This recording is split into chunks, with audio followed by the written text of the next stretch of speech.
Quand Lavoisier décrétait que rien ne se perd, rien ne se crée, tout se transforme, il ne croyait pas si bien dire.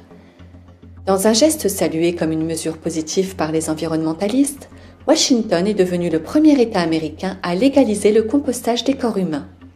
La première installation arrivera à Seattle en 2021. Ce système révolutionnaire convertira les restes humains en terre comme alternative à la crémation ou à l'inhumation. Tout ceci grâce à Katrina Spade, fondatrice et directrice générale de Recompose, après l'entrée en vigueur de la loi qu'elle a contribué à faire adopter. Le site de Recompose explique les avantages de la réduction organique naturelle. En convertissant les restes humains en terre, nous minimisons les déchets, évitons de polluer les eaux souterraines avec du liquide d'embonnement et empêchons les émissions de CO2 provenant de la crémation et de la fabrication des cercueils.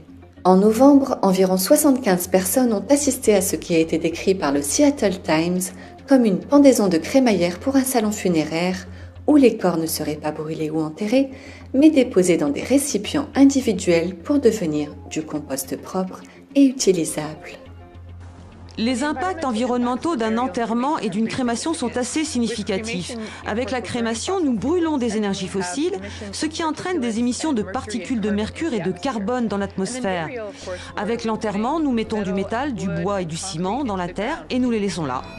C'est la fin de cette édition. Merci de nous avoir suivis. On se retrouve la semaine prochaine. À bientôt.